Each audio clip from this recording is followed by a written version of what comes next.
This is the Horse Radio Network. This is episode 1275 of Horse Tip Daily, your almost everyday morsel of helpful hints, useful facts, and practical techniques for horse folks. Brought to you today by Uncle Jimmy's.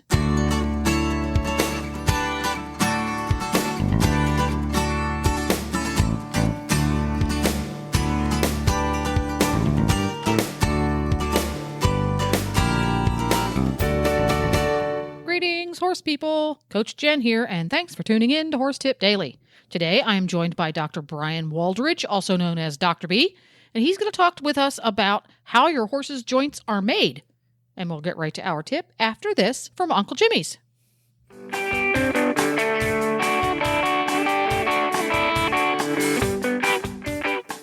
Uncle Jimmy's Hanging Balls and Licky Things help combat stall boredom by providing your horse entertainment in the stall, while at the same time providing them with much-needed minerals and nutrients not found in other treats.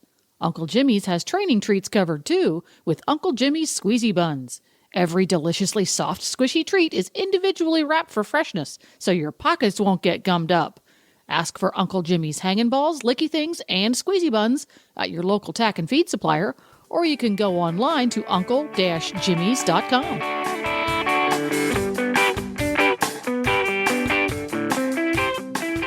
Well, when it comes to hot topics for horse people, care and maintenance of horses' joints is right there at the top. And Dr. Brian Waldridge, better known to his Facebook fans as Dr. B from Dr. B's Bluegrass, is going to lay down the basics for us here, because a little knowledge can go a very long way when it comes to making good decisions and taking care of your horse's joints. So welcome to the show, Dr. B.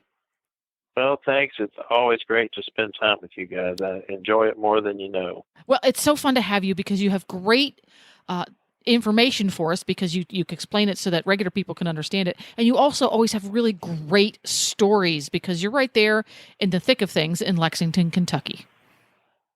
Yeah, that, and I used to practice in some wilderness in Alabama and Georgia, so that helps too. So you get interesting stories of every sort, don't you? Yes, ma'am. You have everything from, what is that called, backwoods law to lives of the rich and famous in your life. You've got it all. You run the gamut. Yeah, that's true. Yeah, because you never know. We have a Baskin-Robbins 31 flavors of equine life here, so you never know what to see. From the walking horse from eastern Kentucky to celebrities' horses. Sometimes you get like I got kicked by a bear one time, and the referring vet said, "You know who owns that horse, don't you?" And I said, "No." He said, "That's Toby Keith." And I said, "Oh, that's cool. I got kicked by Toby Keith's mare today." So oh my gosh, that kind of that's stuff funny. happened. She didn't get me too bad, but it's enough to raise a bruise. I'm never going to wash this bruise again. Oh my gosh. Yeah, so it was okay. It was cool after that.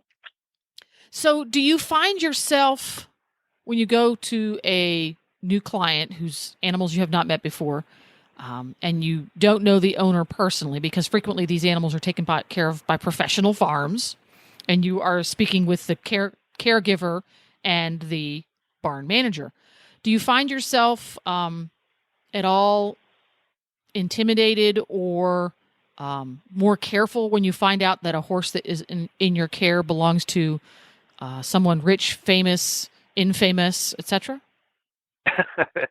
Yeah, the infamous. I haven't had that one yet, but not really, because I think you have to sit back and remember that the horse that you see, even though it's owned by a famous person, or sometimes it's a famous horse, or a horse that ran the Derby, you just have to remind yourself, this horse is put together the same way as any other horse I've ever seen, and put together the same way as the horse you learned anatomy from in school. So I think that's the biggest thing that you sometimes have to think about is, everything's still there in the same place. It all still works the same way.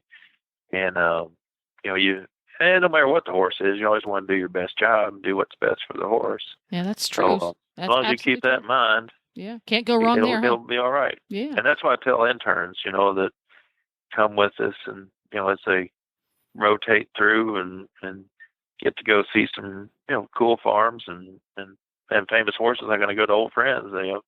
I'll hand them the syringe to give an IV injection to one of those horses and say, sometimes they're a little hesitant about it. Say, don't worry, that jugular vein's in the same place in Silver Charm as it is in, that walking horse from Eastern Kentucky. So don't worry about it. Don't worry about it. Well, just careful with both. That's a great way to look at it, and that leads us right to our topic today. Joints, horses' joints are horses' joints are horses' joints. They all have the same ones. Yes. They have varying degrees of stress on them depending on how your horse is built and what he does for a living. But how they're made and how they work is the same for everybody. So maybe you could start us out with just kind of an overview of how joints are made and how they work, because it gets a little confusing sometimes. Right. I think we'll start with how they work. And sometimes I'll tell people to go on YouTube and just search a slow motion video of a racehorse, or if you event, go look for a slow motion video of a horse going over a jump or on the cross country, and watch like how far their fetlock drops, and it'll touch the ground at a racehorse. It'll touch into the track sometimes, or at least be parallel to the ground. And I think just when you look at that, it helps you to realize those joints are doing a whole lot more, under a whole lot more stress than you think sometimes. But that's how the horse is made. It's made to take that. But when you think about how much repetitive stress it is on that joint, it helps you to understand how easy it is, and maybe how fortunate we are that horses don't have more joint problems than we see. And then, for function, for me, I'll try and think too, is where that joint is, because they have joints that are called hinge joints. Like the elbow is just a hinge joint. They're just going to go in two places. And then like a shoulder or more so a hip, they're sort of a ball and socket joint, so they can move a lot more than, they move in different planes than the hinge joints do. And then the other thing you think about is how the horses get arthritis, and either they have an abnormal joint for some reason, like say they have a chip or a fracture, and then that joint's asked to do that normal movement. Of course, that's going to cause problems. Or we take the normal joint and we're asking it to do something pretty extraordinary, like say a high-level jumper, that's going to go over some really high jump and then come down and have to have a lot of drop in their fetlock. So, either we've got a joint that has problems, we're asking it to do, say, normal type things like trail riding or maybe some galloping, something like that in a racehorse that's got a chip, or we're asking a horse to jump this big high jump, so we're really stressing the normal joint. And those two things are going to really the basis of how we're going to end up with osteoarthritis later on. So if you have hinge joints and you have ball and socket joints, which one would a knee or a hock fall under? What would they be called? Because they're the ones you hear about a lot.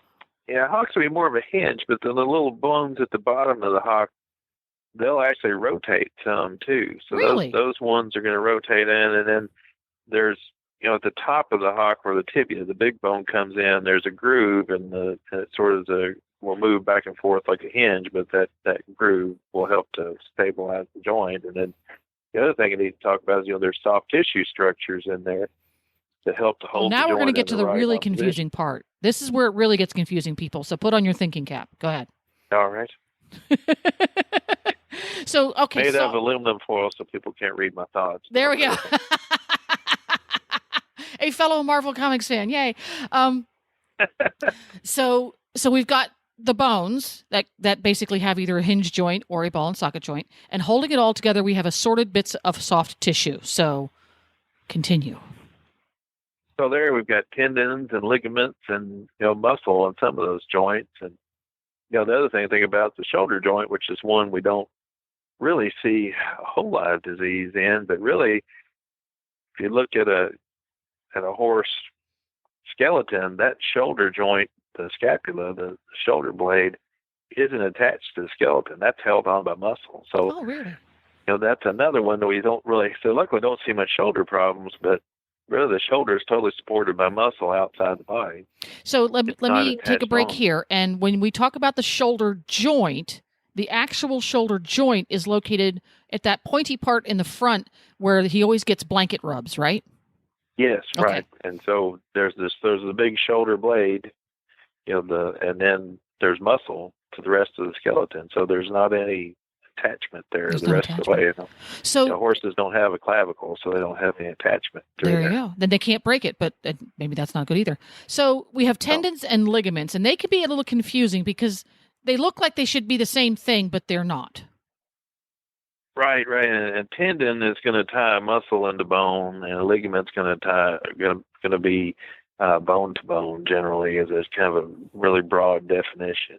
So when you have a tendon, are they made of basically the same material? In other words, are they designed to absorb the same types of stresses? Like they're just two different colored rubber bands, but they're both rubber bands, or are they completely different functions? No, they're pretty much the same histologically. If you look at them with a microscope, they're even a little bit coiled, which helps them to stretch. And pretty much one connects bone to bone, and one is the muscle going into bone. So if you think of like a tendon is where the muscle's going to end into the bone, to tie it into the bone to help it pull on that bone to cause movement. All right. So what other soft tissues do we have involved inside of these joints?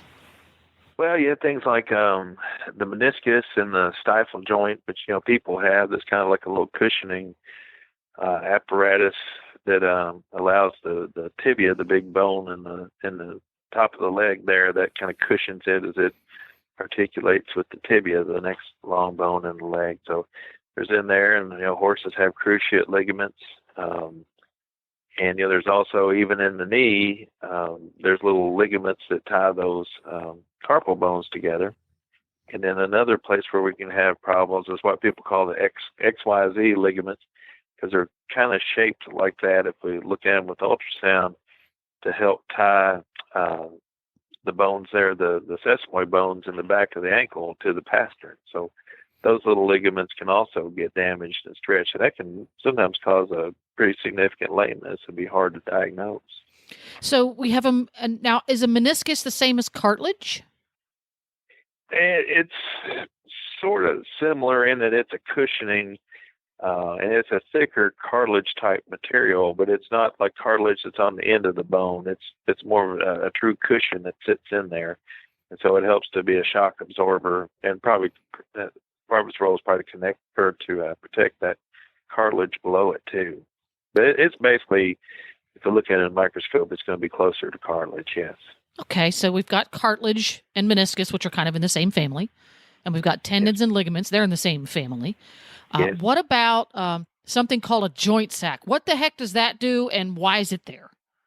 Well, the joint sac or joint capsule, so its job is to hold in our joint fluid. And joint fluid, if you think of that, that's like the oil in the engine. So that's lubrication. And that helps everything just glide back and forth and reduce friction and allow that. And also it gives nutrients to the cartilage and the tendons and all that are inside that joint. So it both nourishes the cells and has a lubricating effect. So the joint capsule holds that in there. All right. So there we've got the parts of the joints, which basically covers all the joints in the whole body. So joints, between every vertebrae, there's a joint. It essentially has the same parts as a knee joint would. It has cartilage and tendons and ligaments and joint capsule. Right. Between the vertebrae, yes. There's not much in there, but there's going to be a little joint fluid, and also there's discs. The discs that horses have are different than dogs, and I think they're different than humans. So we don't tend to really see disc disease in horses, but those discs can sometimes cause trouble. And in older horses, and this is more common in stallions, I guess I've seen it in mares, but I can't remember it that I have, is they can get arthritis. It's called spondylosis. They get it where you almost think they've got arthritis in between their vertebrae. So they get some bridging in there and get some little spurs and all. And those can be pretty painful and even cause signs of neurologic deficits. The horses can become neurologic, and that's pretty common in old stallions that you'll see that. That was actually one of the problems Seattle Flew had late in life. That's why he I remember reading about that. Yeah, right. That's why he had to have it. Wasn't that he was a wobbler. It was that, and Cigar, great cigar, another example. that he got those kind of bridging arthritis there in his neck and had to get that repaired. Huh. Well, how interesting is that? Well, this has just created lots and lots more questions for me, but I won't ask them right now because we're going to run short on time. If folks want to follow your adventures around the Lexington, Kentucky area as a working veterinarian, where can they find you? How can they follow you? On Facebook, Dr. B's Bluegrass.